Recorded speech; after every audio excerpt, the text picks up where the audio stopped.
see Jens Stoltenberg as the next Secretary-General of NATO. It puts him in a very strong position indeed to get the post. Stoltenberg's successor, when he steps down in October, will take office at a crucial time, tasked with sustaining NATO members' support for Ukraine's costly defence against Russia's invasion, while guarding against any escalation that would draw the alliance directly into a war with Moscow. For over a decade, he's been a mainstay in European politics, and now Mark Rutte's in pole position to take another leadership role crucial for the continent. The outgoing Dutch Prime Minister has received a number of endorsements to lead the North Atlantic Treaty Organization, or NATO. On Thursday, the White House backed Rutte for the job, as did the UK Foreign Office and a spokesperson for German Chancellor Olaf Scholz. Other messages of support came during the Munich Security Conference last weekend. And of course, with Mark Rutte, we were partially nostalgic about the past and talking a little bit about the future. And as you will know, he's in the running to become NATO Secretary General, and I personally wish him the best of luck in that endeavor. The next NATO Secretary General will succeed Jens Stoltenberg in October. They'll have the challenge of sustaining the alliance's support for Ukraine's costly defense against Russia, and depending on the outcome of the US presidential election, they may have to work closely with Donald Trump, an outspoken NATO critic. In Munich, Rutte said Europe should focus more on Ukraine than on the presidential frontrunner. And we should, because you also mentioned the US, stop moaning and whining and nagging about Trump. And we have to work with whoever is on the dance floor. Rutte said he agreed with Trump's assertion that Europe should be spending more on defence. NATO guidelines say members should spend at least 2% of their GDP on it. The Netherlands, though, has repeatedly failed to meet that target, but it is on track to reach it this year. India's Narendra Modi says his government's committed to the welfare of farmers. The Prime Minister says he's on a mission to make them entrepreneurs and exporters. These are Modi's first remarks amid a protest by thousands of farmers seeking higher prices for their produce. They're mostly from the northern state of Punjab, and they've been attempting to march to the capital for more than a week. Here on the Punjab-Haryana border, the streets are calmer than they've been of late. India's farmers announced they were pausing their march on the capital following the death of a young protester after police used tear gas and rubber bullets on the crowds. Many people are still reeling from the tear gas. Our youngsters were hit by these bullets, some near the eyes, the chest, and back. Amongst other things, the farmers are demanding legally binding higher prices for their produce, which they believe will help stabilise their income. Despite 4 rounds of government talks, the deadlock has failed to end. The doors are open for talks with the government. We would like to appeal to the Prime Minister again that he should intervene in this matter of implementing the minimum support price law. And talks should continue over other demands as well. The farmers are mainly Sikhs who hail from the northern state of Punjab. And with general elections due later this year, Prime Minister Narendra Modi can't afford to alienate this core bloc of voters as he seeks a third term. He insisted his government was working to fulfil its pledge.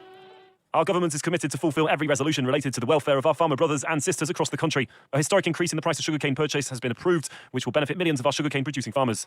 The protests mirror similar demonstrations 2 years ago when farmers camped for months at New Delhi's border to repeal a set of Modi's farm laws. Dani Alves has been sentenced to 4.5 years in jail for rape.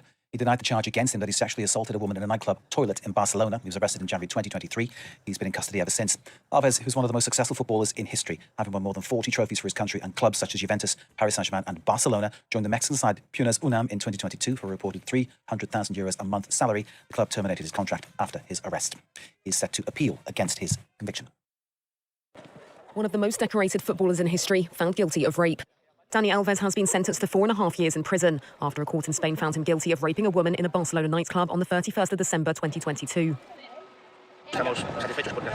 We're satisfied because the verdict recognizes what we've always said, that the victim was saying what she suffered had taken place.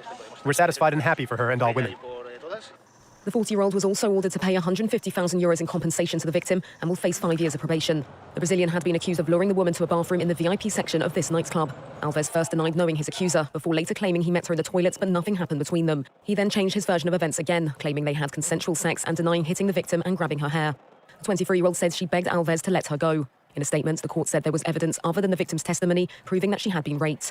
Alves' lawyers said she will appeal the verdict. Both state prosecutors and lawyers representing the victim had asked for a longer sentence. During his glittering career with spells at Barcelona, PSG and Juventus, the former fullback won league titles in Spain, France and Italy, as well as 3 Champions League trophies. His trial comes after Spain recently passed a landmark law aiming to toughen penalties for sexual crimes and making consent the key factor in determining assault cases.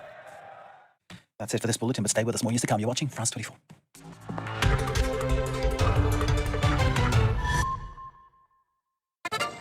Welcome to Marseille, a one-of-a-kind place with a heart and a soul all its own. Located on the French Riviera, this southern port city has been at the crossroads of trade and immigration since it was founded in 600 BC. So just how is Marseille's rich history reflected in its culture and cuisine? Join us as we explore the wild culinary wonders of Marseille.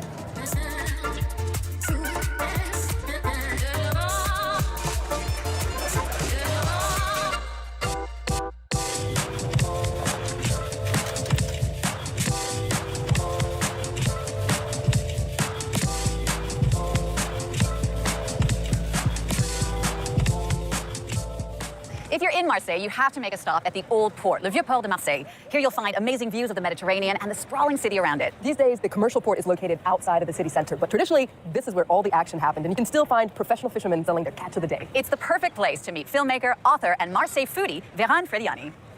Bonjour. Hey, bonjour, bonjour. Thanks for being with us today. You've written this book. It's called Marseille Cuisine Le Monde. Before we dive in, though, give us an idea of the vibe of Marseille. Some people describe it as the anti-Paris. It's just a complete different city, a complete different mentality, state of mind. We have a hot temper, but we calm down very quickly too. Not everybody can like Marseille. It's really a different sense of time here. We enjoy life. I would say the Marseille identity is stronger than the French identity because here everybody is from somewhere else. And that's okay. We are from somewhere else, but we are all Marseillais. The stereotypical dish of Marseille is bouillabaisse, this fish soup that everyone knows in the south of France, but you really want to go beyond the cliches. Tell us a bit more about Marseille's cuisine. Yeah, I think the diversity of the population and of the history of the population now is seen in dishes, or in restaurants. Over the last 10 years, opened lots of restaurants, diverse restaurants, mixing cultures and food cultures in their dishes. And so that's what I think is more interesting right now. Yes, bouillabaisse has always been here because we are harbor. It represents part of Marseille culture, I would say, but it's an expensive dish today. Most Marseillais don't eat bouillabaisse. That's why I think it's important to see other alternatives. People have traditionally flocked to Marseille for a new beginning. Traditionally, people came from Greece, Italy, North Africa, Algeria, Tunisia. Yes. But it seems like the city is experiencing another renaissance right now. Lots of people are coming to the city. What draws people to Marseille to start again? So here is really, from a creative point of view, land of opportunities. To open a restaurant, it's easier, it's cheaper, you have more space. Véran, thank you so much. Avec plaisir. So there's an exciting new food scene going on here in Marseille, but it's also important to know your classics. And you're going to take us to meet an institution in Marseille. Let's go meet it.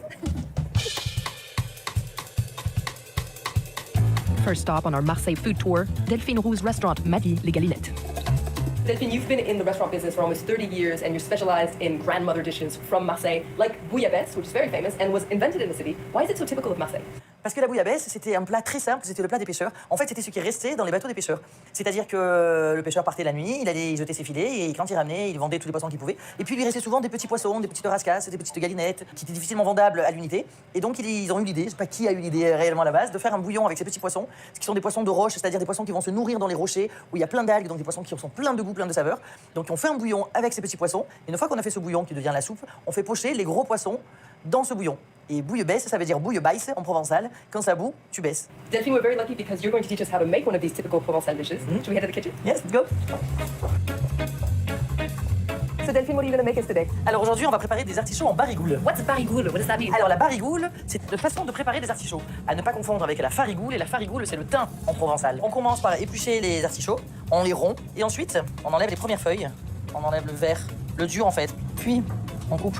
Watch out, Et avec une petite cuillère, on enlève le foin. On les met à tremper dans de l'eau avec du citron pour ne pas qu'ils s'oxydent. Puis on va émincer un oignon, un petit peu d'ail. On va couper des rondelles de carottes. On va faire revenir les lardons dans de l'huile d'olive, le temps que ça colore 5-10 petites minutes. On rajoutera nos cœurs d'artichaut et on va enfin recourir avec de l'eau et du vin blanc, plus de vin blanc que d'eau, et des herbes de Provence. Voilà, et on laisse mijoter une petite vingtaine de minutes jusqu'à ce que le cœur soit assez tendre. So it's very easy. Yes, it is. The sauce is amazing. It's delicious. Delphine, thank you so much for showing us this recipe. Thank you to you. So Marseille has food going for it, but that's not it. Here are some other fun facts about the city. Yeah. Located on the beautiful Mediterranean coast, Marseille is France's second biggest metropolis. It's the country's sunniest city and the oldest. Massalia, as it was called, was founded around 600 BC by Greek settlers from Phocaea, an ancient city on the Aegean Sea. These days, it's still referred to as La Cité Phocéenne. Marseille boasts France's biggest commercial port. Trade, as well as immigration waves from southern Europe and North Africa, have made the city into a Mediterranean melting pot. Marseille is famous for its food and culture, as well as its soap, a business that dates back to the Middle Ages. In the late 17th century, King Louis XIV set standards for a now protected trademark, Le Savon de Marseille, a hard soap made from vegetable oil, mainly olive oil, that smells delicious. Traditionally, Marseille has been seen as a counterweight to the capital, Paris, when it comes to political power, sports, especially soccer, and a generally more laid-back way of life. It's also a rival when it comes to beautiful landmarks. There's a lot to see in the city, like the Notre-Dame de la Garde Basilica, the gorgeous Calanque National Park, or numerous art centers like the Museum, a museum dedicated to Mediterranean art and culture. It's definitely worth a stop on your next trip to France.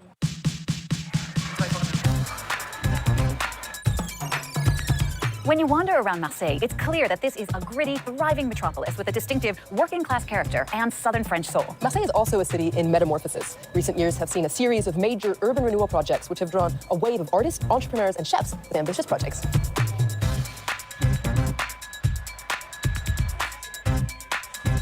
Sébastien Richard, bonjour. Bonjour. You created this restaurant, Le République, where you serve seasonal Mediterranean dishes with a modern twist, but solidarity is really a key part of your philosophy. Tell us about that. Bienvenue déjà au République, qui est le premier restaurant solidaire en France où il y a une mixité sociale.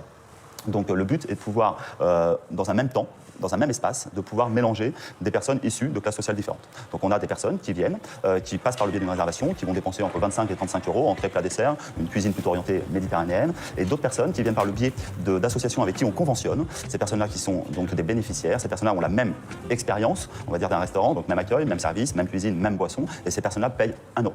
And Sébastien, solidarity is also part of your hiring process here.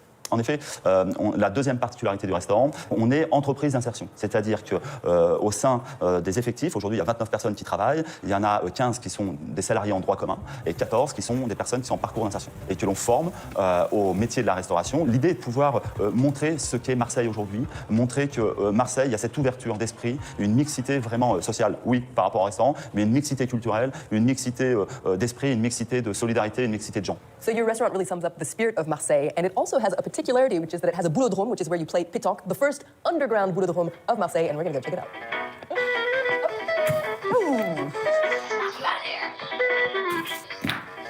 Pétanque is a French institution. Some would even say it's a way of life. It's really fun and easy to play. You can either play one-on-one or in teams of 2 or 3. I'll be solid, you'll be stripes. First step, you draw a line in the sand and you throw this little guy. It's a round little wooden jack or ball that's called a bouchon or a cochonnet, a little pig. Then you take the metal balls and you throw them as close as you can to the cochonnet. Whoever gets closest wins the points, and whoever gets to 13 points first wins. All right, let's play, Ginny. All right, you're on.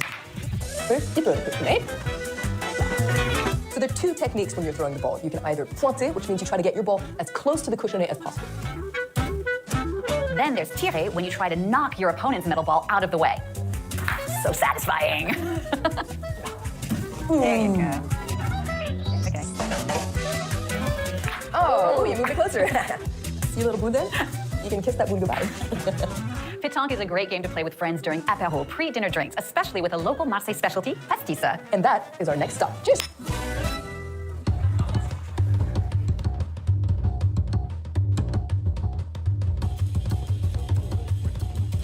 Guillaume Ferroni, thank you so much for being with us today. You started the Atelier Ferroni, where you make all sorts of alcohols and spirits like gin and rum, and of course, pastis. What's the history behind what we call the Petit Jaune? So the pastis, the Petit Jaune, is the successor of absinthe. Absinthe was the original aniseed spirit in France. It was a year spirit, and it was forbidden in 1815. And so the producers of absinthe, they started to make other products, and that's the way pastis appeared. So it's a successor of absinthe. And many of our viewers might know of absinthe from the reputation it has of making people crazy. Is there any truth to that? Not really.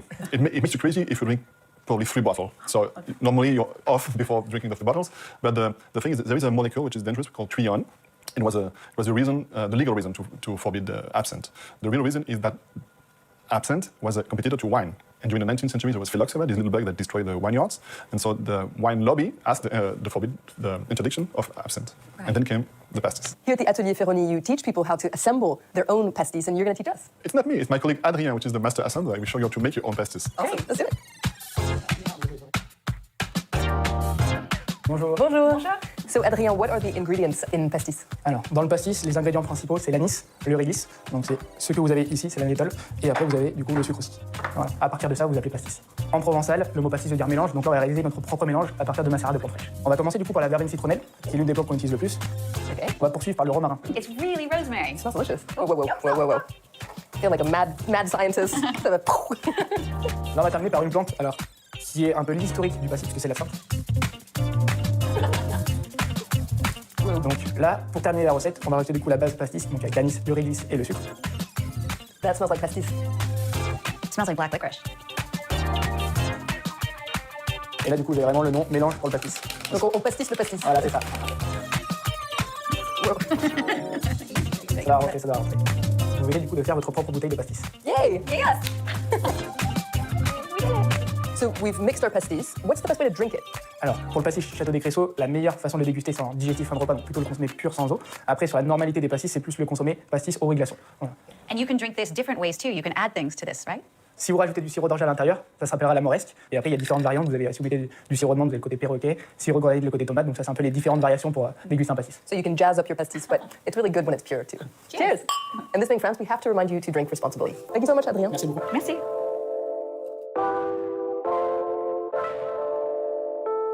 Well, that wraps dressed it up for this special French Connections in Marseille. And a big thank you to our team, Louise Morer and Georges Yazbek. Is there a region of France you'd like us to discover? If so, why don't you reach out on social media and we'll try and make it the next stop on our culinary tour de France. And we'll see you very soon for another episode of French Connections Plus.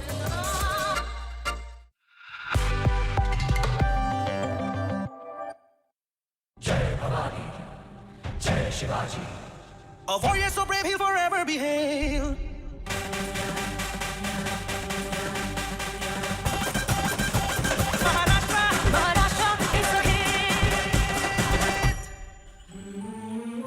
Maharashtra tourism.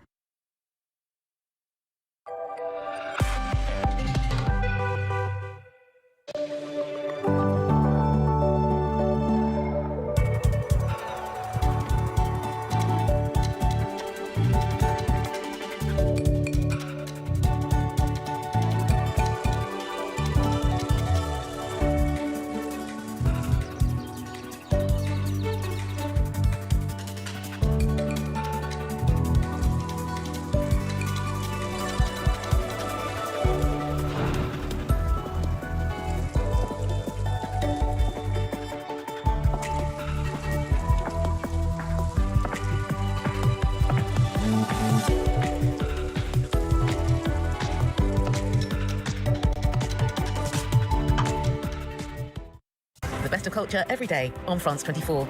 With exclusive interviews with the most talked about people in entertainment, Arts 24's Eve Jackson and Olivia Salazar-Winspear bring you the latest from the world of art and entertainment. Our critics Marjorie Hash and Florence Villeminot speak to the biggest names in music, and Lisa Nesselson and Deeptika Laurent share the newest must-see films and TV series. Join us every day for the latest news from the world of culture on Arts 24.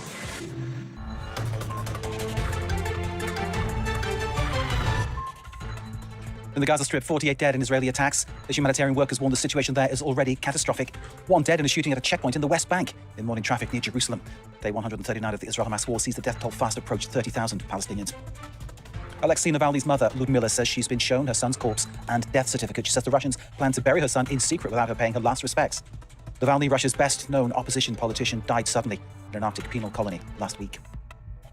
Dani Alves has been convicted and sentenced to 4.5 years in prison for rape. The footballer, who famously wore the colours of Brazil, Barcelona and Paris Saint-Germain, denied the charge that he raped a woman in a disco toilet.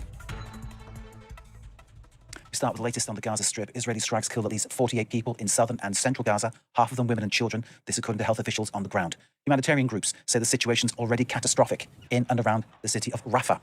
European and foreign ministers and UN agencies are calling for a ceasefire, with alarm rising over the worsening humanitarian crisis and potential starvation in the territory. Tensions are also rising in the Israeli-occupied West Bank, where 3 Palestinian gunmen opened fire on morning traffic at a highway checkpoint. 1 person was killed, 5 others wounded. Here at France 24, Vedika Bahel with this. Here on this highway in the occupied West Bank is where 3 Palestinians opened fire at motorists in traffic, not far from an Israeli checkpoint. The attack took place east of Jerusalem, near the Israeli Ma'ale Adumim settlement, and paramedics say they were quick to arrive at the scene. Teams of MADA got to the place in a few minutes with ICU units, regular ambulances, motorcycle, first responders, and give medical treatment to 9 injured, which one of them was injured in critical condition. Israeli police later specified that the gunmen, Palestinians from Bethlehem, were neutralized on site.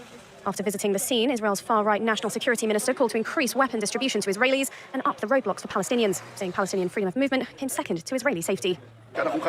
We are distributing more and more guns. There were some people who criticized me on this policy half a year ago. I think that today everyone understands that guns save lives. The right to life for Jewish residents in the West Bank is more important than the freedom of movement of the residents of the Palestinian Authority. The attack comes as tensions in the occupied West Bank continues to escalate. Though already on the rise, since Hamas's October 7th attack and Israel's ground offensive in Gaza, violence has reached levels unseen in nearly 2 decades, with heightened Palestinian attacks on Israelis amidst near-daily Israeli military raids, resulting in often deadly clashes. It comes just days after Israel's Ben Gvir proposed barring Muslim worshippers in the West Bank from prayer at the Al-Aqsa Mosque during the holy month of Ramadan, due to begin March 10th. The mourning mother of Alexei Navalny says she's seen her son's dead body. Ludmila Navalnaya says she's also been shown his death certificate. Alexei Navalny was reported dead by Moscow last Friday. His mother said they planned to bury him quickly and in secret. It's widely suspected that Navalny was killed for his highly publicized challenges to Russia's President Vladimir Putin. According to the law, they should have given me Alexei's body immediately, but they didn't.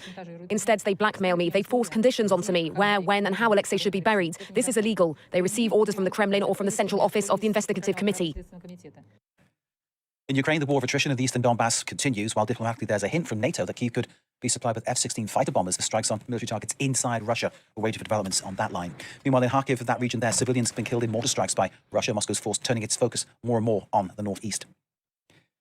Meanwhile, the US, Britain, France and Germany have all backed the outgoing Dutch Prime Minister Mark Rutte to succeed Jens Stoltenberg as the next Secretary-General of NATO. It puts him in a very strong position indeed to get the post. Stoltenberg's successor, when he steps down in October, will take office at a crucial time, tasked with sustaining NATO members' support for Ukraine's costly defence against Russia's invasion, while guarding against any escalation that would draw the alliance directly into a war with Moscow. For over a decade, he's been a mainstay in European politics, and now Mark Rutte's in pole position to take another leadership role crucial for the continent. The outgoing Dutch Prime Minister has received a number of